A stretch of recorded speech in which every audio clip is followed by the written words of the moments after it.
Hello and welcome to স্বাদ কাহন। দেখো আমি আবার হাজির হয়ে গেছি তোমাদের কাছে একটা মাছের রেসিপি নিয়ে, যেটা গরম ভাতের সঙ্গে জাস্ট জমে যাবে, আর কিচ্ছু লাগবে না। দেখে নেওয়া যাক কীভাবে বানালাম। এখানে দেখো আমি এক মুঠ কাজু নিয়ে নিয়েছি, একটু পোস্ত নিয়ে নিয়েছি, আর দুটো বড় সাইজের পেঁয়াজ নিয়ে নিয়েছি, যেটাকে আমি মিক্সার গ্রাইন্ডারে ঘুরিয়ে নেবো।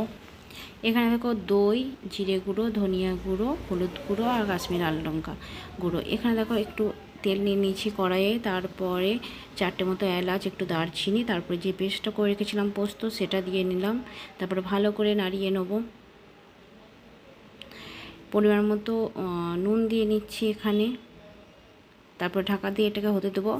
পুরো রান্নাটাই লো ফ্লেমে হবে, যেহেতু পোস্ত আছে, কাজু আছে, তলে ধরে যাওয়ার খুবই সম্ভাবনা আছে। তারপরে দেখো দইয়ের যে পেস্টটা করে রেখেছিলাম সেটাকে দিয়ে দিলাম,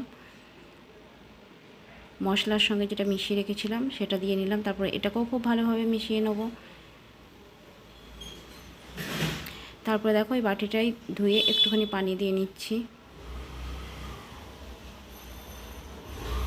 তারপরে এটাকে ঢাকা দিয়ে হতে দেবো কিছুক্ষণ।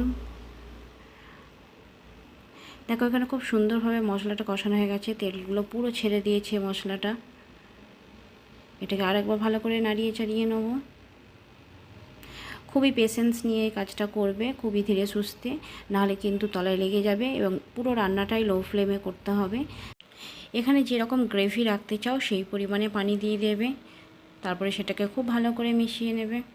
তারপরে এখানে আমি একটু নুনটা টেস্ট করেছিলাম, যেটা আমার একটু কম লেগেছিলো, যার জন্য আরেকটু নুনটা দিয়ে নিলাম, এবং আবার ঢাকা দিয়ে এটাকে হতে দেবো বেশ কিছুক্ষণ। দেখো এখানেও মশলা দেখো কত সুন্দর তেলটা ছেড়ে দিয়েছে, কত সুন্দর মশলাটাও গাঢ় হয়ে গেছে, কতটা ঘন হয়ে গেছে। এখানে গরম মশলা গুঁড়ো দিয়ে নিচ্ছি। তারপরে দেখো এখানে কাসুরি মেথি দিয়ে নিচ্ছি খুবই অল্প পরিমাণে। এই দুটোই দেওয়ার চেষ্টা করবে, খুবই টেস্ট হয়। তারপর মাছগুলো আমি আগে থেকেই ভেজে রেখেছিলাম, সেই মাছগুলো তো দিয়ে দিচ্ছি এই গ্রেভিটার মধ্যে। এখনও পর্যন্ত যারা আমার চ্যানেলটিকে সাবস্ক্রাইব করনি অবশ্যই করবে, লাইক করবে, শেয়ার করবে, এবং কমেন্ট করতে একদমই ভুলবে না। তোমরাও বানিয়ে দেখো বাড়িতে, এবং আমাকে কমেন্ট করে জানাবে কেমন হয়েছিল। আরেকবার ঢাকা দিয়ে বেশ কিছুক্ষণ হতে দেবো। তারপরে এখানে দেখো কাঁচা লঙ্কা চেরা দিয়েছি, আর ধনিয়া পাতা দিয়ে নিচ্ছি সবার শেষে। সেটাকে একটুখানি মিশিয়ে নিচ্ছি ভালো করে। তারপরে এটাকে ঢাকা দিয়ে মোটামুটি 1 মিনিটের মতো রান্না করে বন্ধ করে দেবে।